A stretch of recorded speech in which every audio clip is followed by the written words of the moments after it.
အားလုံးပဲမိလာပါဒီဗီဒီယိုလေးမှာတော့တည်င်းကျုပ်ဘလူပေါ်ပေါက်လာရေးဆိုတဲ့အကြောင်းကိုပြပြပေးတော့မှာဖြစ်ပါတယ်လွန်ခဲ့တဲ့နှစ်ပေါင်း2500ကျော်ကမြတ်စွာဘုရားရှင်ဟာမိခင်ဟောင်းဖြစ်တဲ့တနုတ်တေတာနတ်သားအပေါင်းဝင်နတ်ပြမအပေါင်းတို့ဂျေစုဆက်ဖို့တာဝတိန်တာနတ်ပြည်ကိုကြွားရှိခဲ့ပါတယ်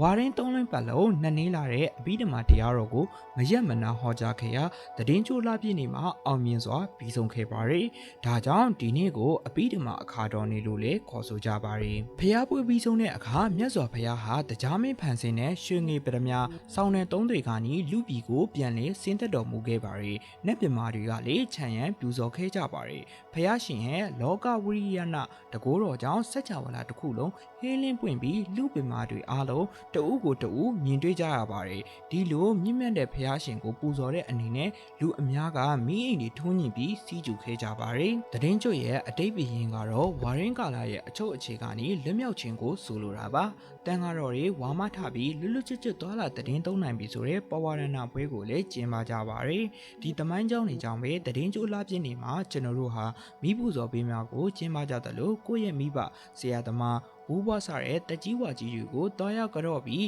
အပြစ်ပြဖို့ဝင်းချက်တောင်းပန်တာစားတဲ့ရင်ကျေးမှုတွေကိုထိမ့်သိမ့်ဆွေးနွေးကြတာပဲဖြစ်ပါတယ်။တည်င်းကျုပ်ဘလို့ပေါ်ပေါက်လာလဲဆိုတာသိပြီဆိုတော့စိတ်ဝင်စားစရာအကြောင်းတွေအမြင့်တင်ဆက်ပေးနေတဲ့ကျွန်တော်ရဲ့ ZU to Hero Post Studio Channel လေးကိုလည်း Subscribe လုပ်ထားဖို့မမေ့ပါနဲ့နော်။အလင်းရောင်တွေပြည့်နေတဲ့တည်င်းကျုပ်ညတွေဟာကျွန်တော်တို့မြန်မာလူမျိုးတွေရဲ့စိတ်တဲ့ကိုပါအလင်းရောင်ပေးနိုင်ပါစေ။ပျော်ရွှင်ပွေတည်င်းကျုပ်ပွေတော်ဖြစ်ပါစေလို့ဆုတောင်းပေးလိုက်ပါရခင်ဗျာ။